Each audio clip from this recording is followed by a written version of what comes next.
একসময় কলকাতার মধ্যবিত্ত রেস্তোরাঁগুলো দুপুর কিংবা বিকেল অথবা রাতে বাংলাদেশি খাবারের ঘ্রাণে মোমো করত। গোটা এলাকায় কেমন একটা বাংলাদেশ বাংলাদেশ গন্ধ ছিল। Free school street, Marquis street আর সদর স্ট্রিটের অলিগলিতে হাঁটলেই ভেসে আসতো ভাপা মোরগ পোলাও, শুটকি ভর্তা কিংবা ইলিশ পাতুরি রান্নার সুগন্ধ। প্রবাসে বসে দেশি স্বাদের টানেই এইসব রেস্তোরাঁয় ভিড় করতেন বাংলাদেশে ভ্রমণ পিপাসু বাঙালিরা। কিন্তু সময় বদলেছে, আর সেই পরিবর্তনের ঢেউ পৌঁছে গেছে রান্নাঘরের চুলা পর্যন্ত। স্বৈরাচার শেখ হাসিনার পতনের পর বাংলাদেশিদের জন্য ভিসা সীমিত করে ভারত। লক্ষ্য ছিল বাংলাদেশকে বড় ধরনের বিপদে ফেলা, কিন্তু ফল হচ্ছে উল্টো। এখন বরং কলজাতার ব্যবসায়ীরাই পড়েছেন বিপাকে। বাংলাদেশি নাই, ব্যবসাও নাই। 2024 সালের রাজনৈতিক অস্থিরতা যে শুধু সীমান্তে উত্তেজনা বাড়িয়েছে তা নয়, এই অস্থিরতা এখন কলকাতার মিনি বাংলাদেশ খ্যাত এলাকাতেও বিপ্লব এনেছে। আর তা শুরু হয়েছে রেস্তোরাঁগুলোর মেনু কার্ড বদল দিয়ে। মার্কুইস স্ট্রিটের কস্তুরী হোটেল 1994 সাল থেকে বাংলাদেশের ঘরোয়া খাবারের জন্য সুপরিচিত। আজ সেসব স্বাদে ভাটা পড়েছে। হোটেলের ম্যানেজার রশিদ আহমেদ মল্লিক জানান, আগে যেখানে 90% কাস্টমারই ছিলেন বাংলাদেশে, এখন আমাদের 80% ব্যবসা এপার বাংলার ক্রেতাদের উপর নির্ভরশীল। তিনি বলেন, মোরগ পোলাও বা মাছ ভর্তার মতো খাবারের তৈরি প্রায় 40% কমিয়ে দিয়েছি।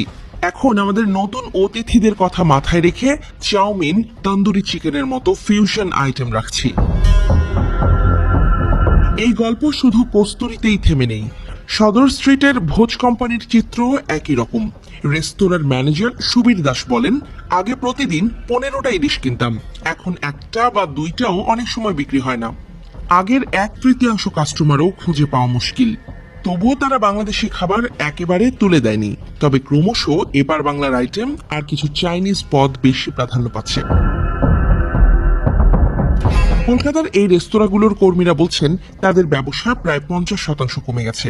এক সময়ে যে ইছামতি রেস্তোরাঁয় প্রতিদিন 2 কেজি মাটন ডাক বাংলো, 4 কেজি চিকেন ভুনা আর 4 কেজি শুটকি ভর্তা বানাতে হতো, এখন তা কমে অর্ধেকেরও নিচে নেমে এসেছে। হোটেলের ম্যানেজার কেশব সরকার বলেন, এইসব পদ এখন কেবল অর্ডার এলেই তৈরি করি।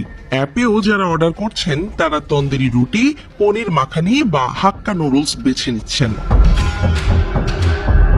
টাইমস অফ ইন্ডিয়ার বরাতে জানা গেছে, এই পরিবর্তন দীর্ঘস্থায়ী হলে ব্যবসাগুলোকে হয়তো পুরোটাই রূপান্তর করতে হবে। অনেকেই ইতোমধ্যে বলছেন, যদি আগামী 6 মাসের মধ্যে বাংলাদেশ থেকে পর্যটক আসা স্বাভাবিক না হয়, তাহলে পুরনো মেনু সরিয়ে নতুন মেনু ছাপাতে হবে। কেউ কেউ ভাবছেন, হয়তো মোরগ পোলাও একদিন এই শহরে বিশেষ অর্ডার হয়ে যাবে, প্রতিদিনের রুটিন মেনু নয়। এই রূপান্তরের গল্প শুধু রন্ধনশৈলীর নয়, বরং দুই বাংলার সম্পর্কেরও এক প্রতিচ্ছবি।